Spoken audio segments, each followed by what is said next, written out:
Think about love. What comes to mind? Probably roses, candlelit dinners, maybe a box of chocolates. These are the universal symbols we see in movies and read about in books. But what if I told you that for millions of people, a true sign of affection is not a diamond ring, but a beautifully carved wooden spoon? Or that in some cultures, the ultimate test of a couple's bond involves not being able to use the bathroom for 3 entire days? It sounds unbelievable, but these are real expressions of deep, committed love. Get ready to throw out everything you thought you knew about romance. We are about to embark on a journey across continents and through centuries to uncover 20 of the most unusual, surprising, and sometimes downright bizarre ways people show their love. This is not about what is right or wrong. It is about celebrating the incredible creativity of the human heart and understanding the diverse ways we connect with one another. We will see that love truly knows no bounds and its language is far richer than we could ever imagine. Our first stop on this romantic world tour is in the Green Hills of Wales. Fact 1. For centuries, a Welshman looking to win a lady's heart would not write her a poem or buy her flowers. Instead, he would spend countless hours carving a love spoon. These are not ordinary spoons for soup. They are intricate works of art, carved from a single piece of wood. Each symbol carved into the handle has a special meaning. At means maia tissur. Aki means maia osissur. A chain represents a desire to be together forever, and the number of links could signify the number of children the hopeful suitor wished for. Giving a love spoon was like offering a detailed, heartfelt proposal you could hold in your hand. It was a testament to the carver's skill and patience, showing he was a capable and dedicated partner. From the gentle craft of Wales, we journey to the vast, sun-drenched plains of East Africa, home to the Maasai people. Here, the expression of affection takes a form that might shock many of us. Fact 2. Among the Maasai, spitting is a profound sign of respect and blessing. It is not an insult. In a culture where water is precious, saliva is seen as a conduit for one's life force and essence.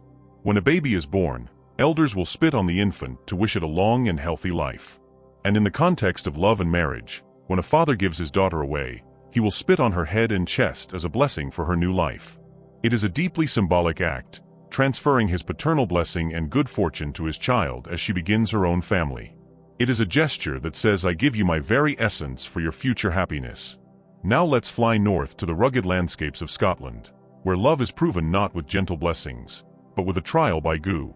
Fact 3. In certain parts of Scotland, especially in the Northern Isles, there exists a messy pre-wedding tradition known as the blackening of the bride. The night before her wedding, the bride-to-be is captured by her friends and family and covered from head to toe in a disgusting mixture. We are talking about things like soot, molasses, spoiled milk, flour, and feathers. Anything sticky and foul-smelling is fair game. After she is thoroughly coated, she is paraded around town, with her friends making as much noise as possible. The logic behind this bizarre ritual is simple. If a couple can endure this public humiliation and disgusting ordeal together, then the challenges of married life will seem easy by comparison. It is a test of humor, resilience, and a very strong stomach. If you think that sounds like an extreme test, our next stop in Indonesia will redefine the meaning of endurance for you. Fact 4. In the Tidong community of Borneo, newlyweds face one of the most challenging post-wedding rituals imaginable. For 3 days and 3 nights after their wedding ceremony, the new bride and groom are forbidden from using the bathroom. They cannot relieve themselves in any way. The couple is watched over by friends and family who make sure they stick to the rule, providing them with minimal amounts of food and drink to make the ordeal possible. The Tidong people believe that successfully completing this challenge will lead to a long, happy, and prosperous marriage, blessed with healthy children. Breaking the taboo, on the other hand, is thought to bring terrible luck, including infidelity or the passing of their children at a young age. It is an ultimate test of self-control and a powerful shared first challenge as a married couple. The theme of enduring physical hardship to prove one's love and worthiness is found in many cultures. Our journey now takes us to West Africa. Fact 5. For the Fulani men of Nigeria, the path to marriage involves a public display of incredible bravery and tolerance for pain. During a festival called the Shero, young suitors must undergo a public whipping. They are struck with a thick, flexible cane by another man, often a rival. The suitor must show no sign of pain. He cannot flinch, cry out, or even change his expression. He will often smile or laugh to show his indifference to the blows. By enduring this without complaint, he proves his courage, his strength, and his readiness to face any hardship for his family. The women watch this display, and it is the man who shows the greatest fortitude who is considered the most desirable husband. Not all tests of strength are so intense. In the mountains of Austria, proving your love can be a matter of finger strength. Fact 6. In the regions of Bavaria and Austria, there is a traditional sport called Fingerhäkeln, which translates to finger pulling. Two men sit at a table and hook their middle fingers into a small leather loop. The goal is to pull the opponent across a line on the table. While it is a formal sport today, it has historical roots as a way for men to settle disputes and, more importantly, to show off their strength to women. In a rural, agricultural society, physical power was directly linked to the ability to work the land, protect a family, and provide a stable life. Winning a match of Fingerhäkeln was a clear and public demonstration of a man's capability, making him a more attractive partner in the eyes of the village's single women. It was a rustic, powerful handshake that said, "I am strong enough to be your husband." Fact 7. In Germany, there is a tradition called Polterabend, which roughly translates to noisy evening. The night before the wedding, the couple's friends and family gather not for a quiet dinner, but to smash things. They bring old porcelain, plates, bowls, and even ceramic bathroom fixtures and throw them on the ground. The idea is that the loud noise will scare away any evil spirits that might threaten the marriage. But there is a second, more important part to this ritual. After all the smashing is done, the bride and groom must work together to clean up the entire pile of broken shards. This act symbolizes their ability to face challenges and overcome hardship as a team. As the German saying goes, shards bring luck. By cleaning up the mess together, they are laying the foundation for a life of cooperation. Fact 8. For the Dor people, an ethnic group in Inner Mongolia, the path to marriage requires a very specific form of divination. To set a wedding date, the engaged couple must partake in a ritual involving a young chicken. Together, they must hold the same knife and make an incision in the chicken to examine its liver. If the liver is healthy and well-formed, it is considered a good omen. This means their union is approved by the higher powers, and the date they have chosen is auspicious. If the liver is found to be in poor condition, they must discard it and repeat the entire process with another chicken until they find one with a perfect liver. This shared act ensures that their future is aligned and their destiny is a fortunate one. Fact 9. In South Korea, it is very common to see couples wearing what is known as the couple look or Kyo Pearl look. This is the practice of wearing matching or coordinated outfits. It can range from identical t-shirts and sneakers to more subtly coordinated ensembles, like matching color palettes or accessories. This trend is not just about fashion. It is a bold public statement that says we are a unit. We belong together. In a culture where overt public displays of physical affection can be less common, the couple look serves as a clear and visible symbol of a couple's relationship status and their pride in it. It turns a simple walk down the street into a declaration of their shared identity. Fact 10. This secret code was the language of flowers, also known as floriography. A bouquet was not just a pretty gift.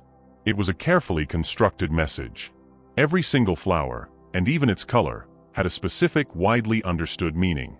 A red rose obviously meant passionate love, but a yellow rose could signify jealousy or a decrease in affection.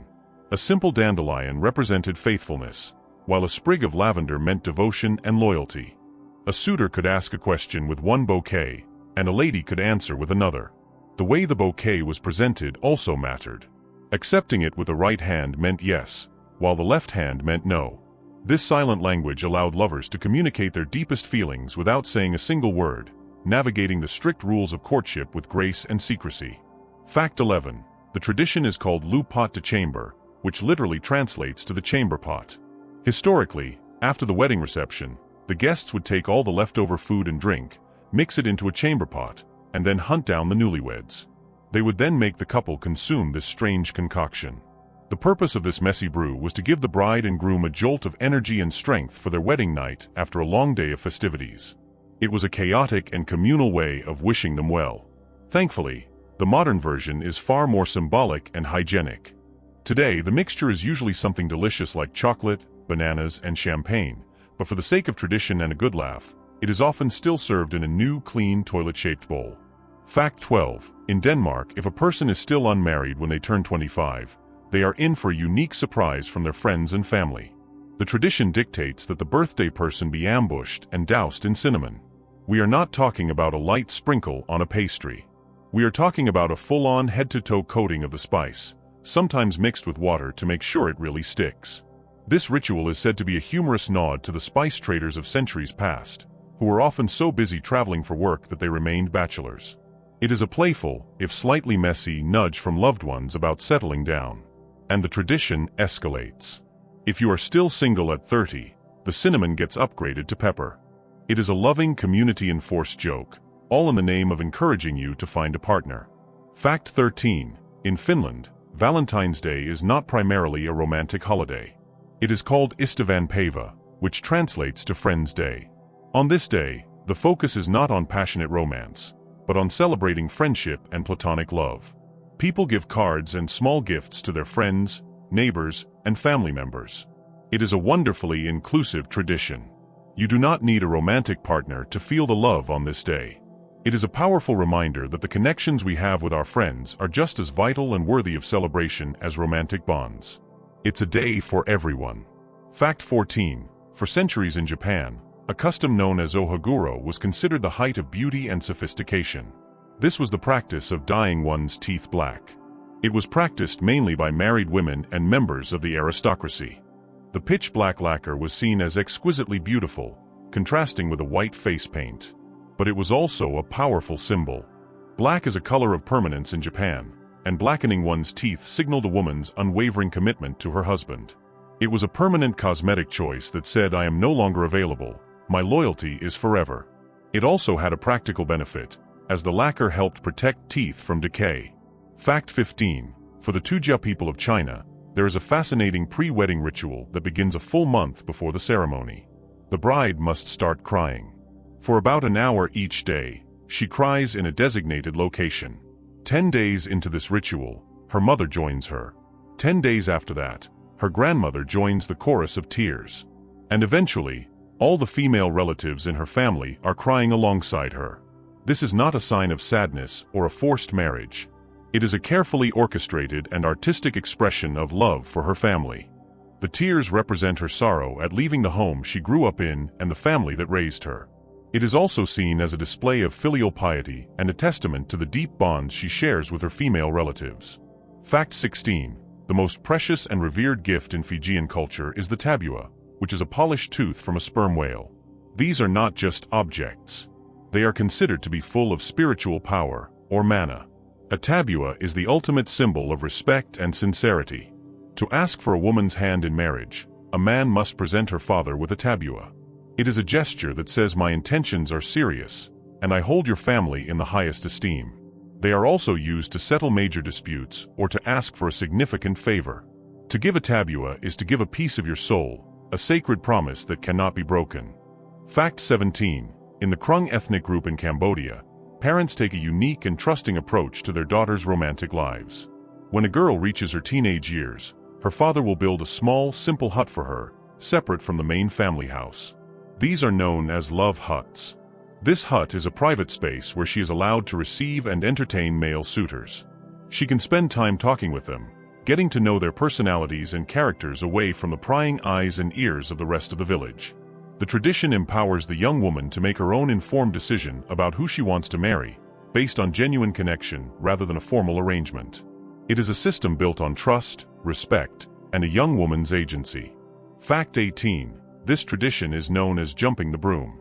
During the era of slavery in the United States, enslaved people were often prohibited from legally marrying. Their unions were not recognized by law. In response, they created their own meaningful rituals to sanctify their commitment in the eyes of their community and a higher power.